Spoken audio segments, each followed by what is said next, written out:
Seja bem-vindo a mais um dia de leitura da Bíblia aqui no canal. Se você está chegando agora, esse é o nosso espaço para crescer na fé e conhecer mais a Jesus através da palavra.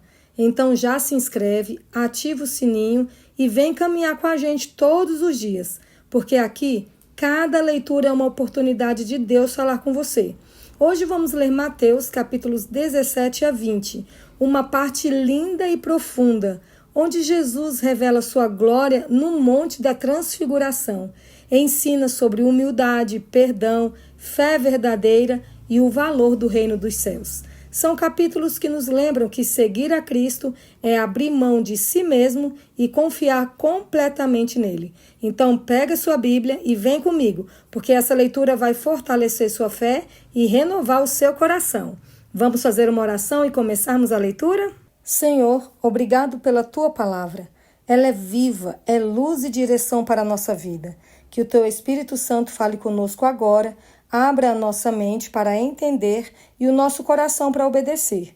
Que cada versículo nos aproxime mais de Ti e transforme o nosso jeito de viver. É o que nós pedimos e agradecemos em nome de Jesus. Amém.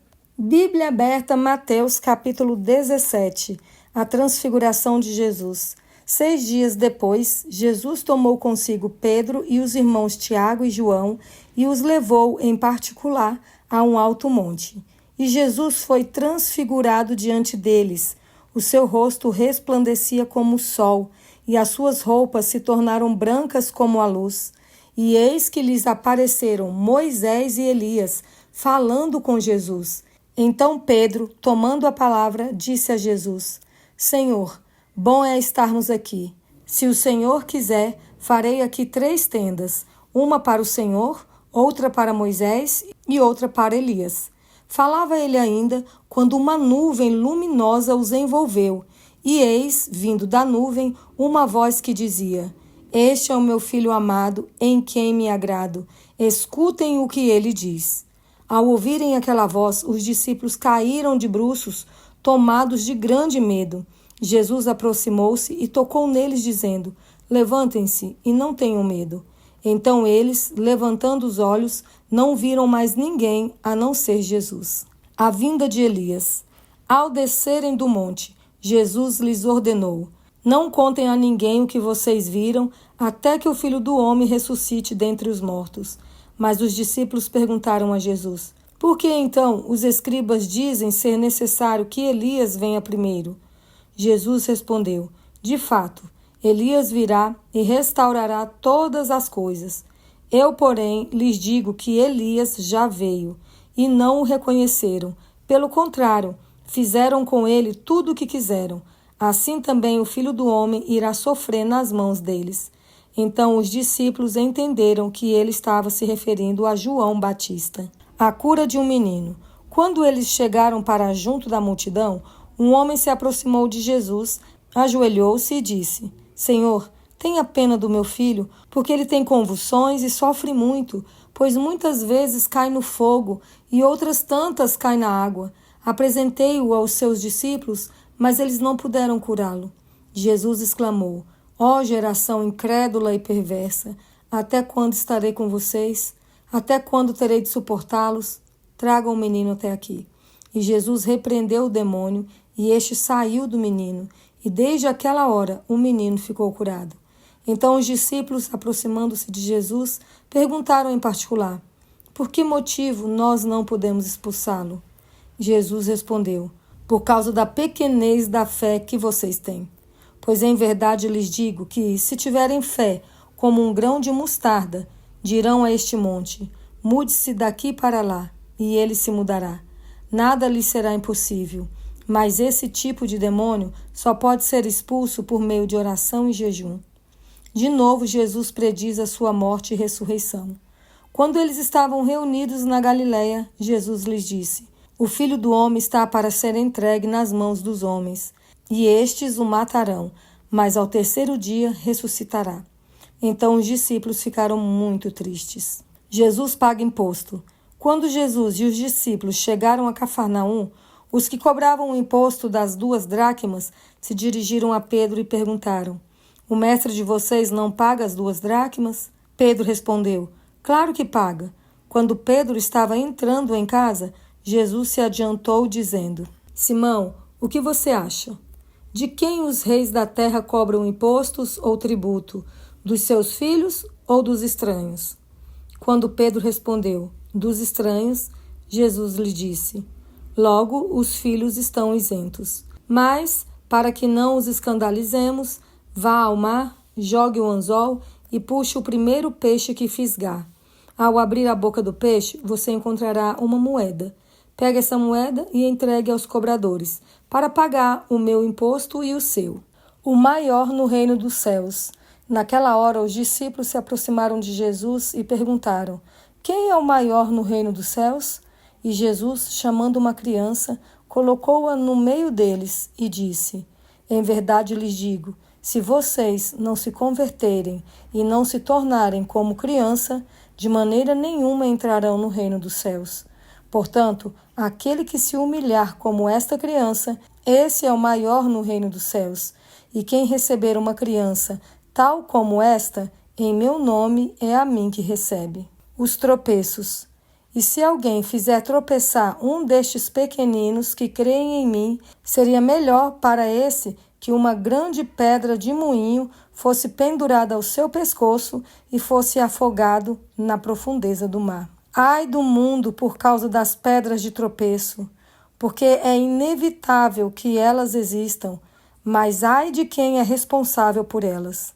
Se a sua mão ou o seu pé leva você a tropeçar, corte-o e jogue fora, pois é melhor você entrar na vida manco ou aleijado do que, tendo 2 mãos ou 2 pés, ser lançado no fogo eterno. E se um dos seus olhos leva você a tropeçar, arranque-o e jogue fora, pois é melhor você entrar na vida com um só dos seus olhos do que, tendo os 2, ser lançado no inferno de fogo.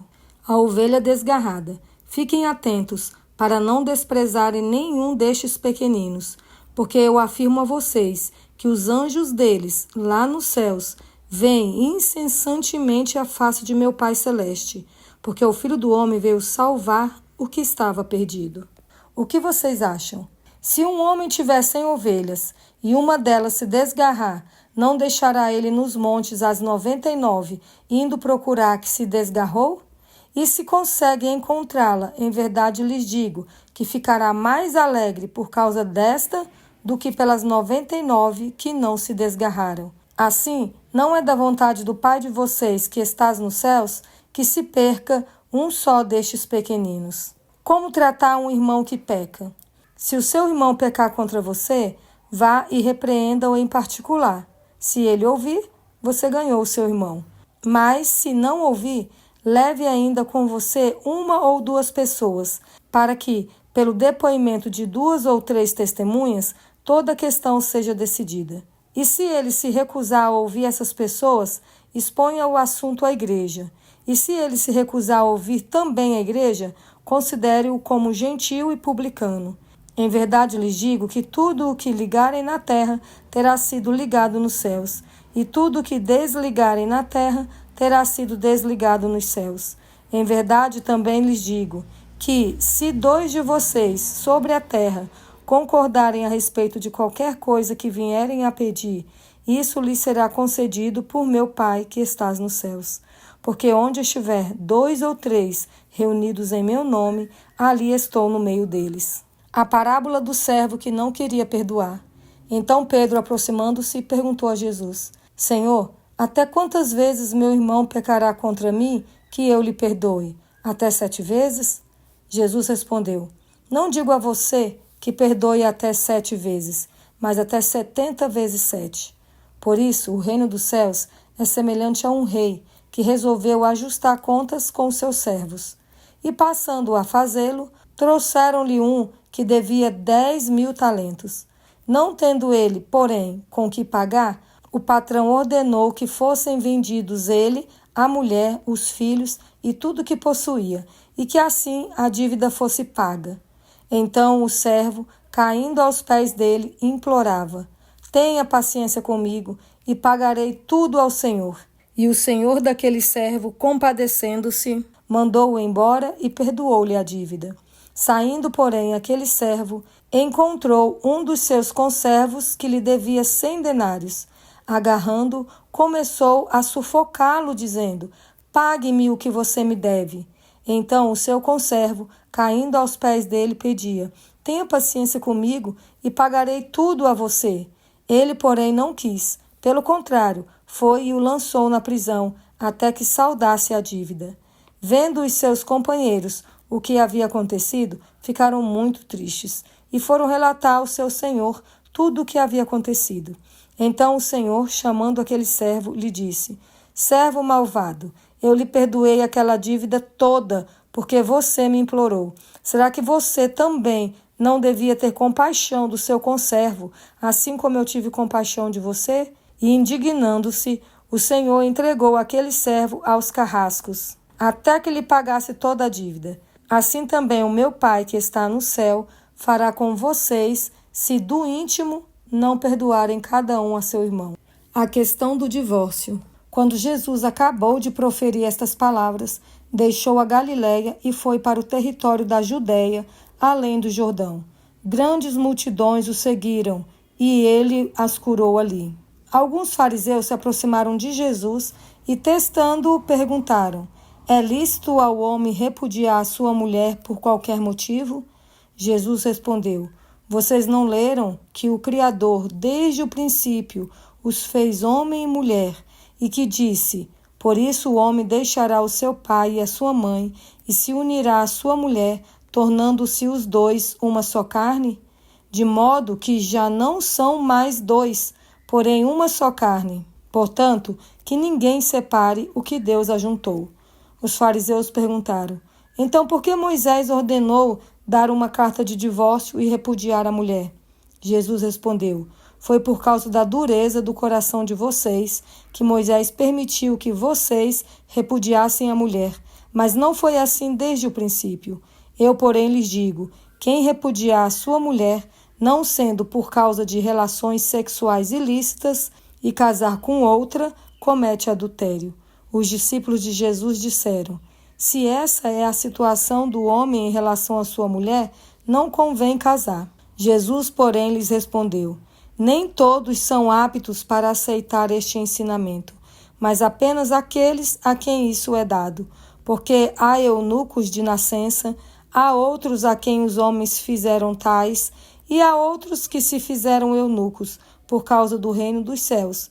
Quem é apto para aceitar isso, que aceite. Jesus abençoa as crianças.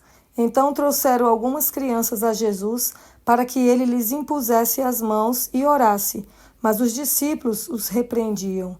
Jesus, porém, disse: deixem os pequeninos e não os impeçais de vir a mim, porque dos tais é o reino dos céus.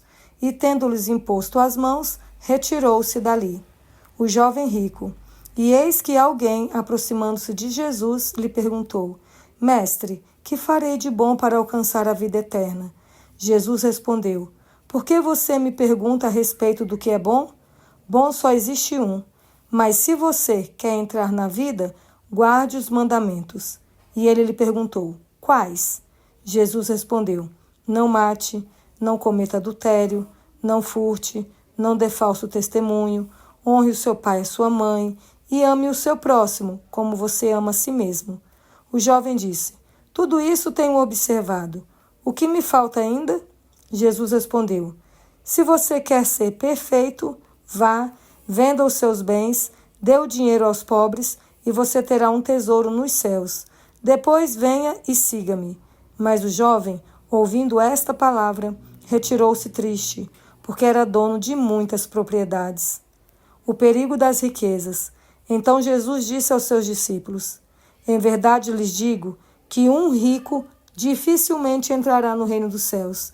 E ainda lhes digo que é mais fácil um camelo passar pelo fundo de uma agulha do que um rico entrar no reino de Deus. Ouvindo isto, os discípulos ficaram muito admirados e perguntaram: sendo assim, quem pode ser salvo? Jesus, olhando para eles, disse: para os seres humanos isto é impossível, mas para Deus tudo é possível. Então Pedro, tomando a palavra, disse: eis que nós deixamos tudo e seguimos o Senhor. Que será, pois, de nós? Jesus lhes respondeu: Em verdade lhes digo que na regeneração, quando o Filho do Homem se assentar no trono da sua glória, vocês que me seguiram também se assentarão em 12 tronos para julgar as 12 tribos de Israel. E todo aquele que tiver deixado casas, irmãos, irmãs, pai, mãe, filhos ou campos, por causa do meu nome, receberá muitas vezes mais e herdará a vida eterna. Porém, muitos primeiros serão últimos e os últimos serão primeiros. A parábola dos trabalhadores na vinha. Porque o reino dos céus é semelhante a um homem, dono de terras, que saiu de madrugada para contratar trabalhadores para a sua vinha.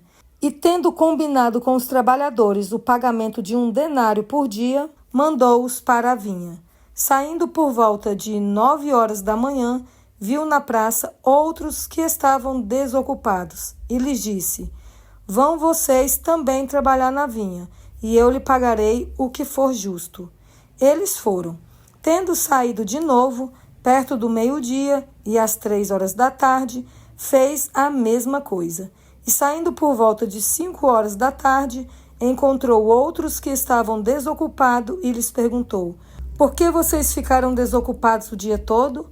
Eles responderam: Porque ninguém nos contratou.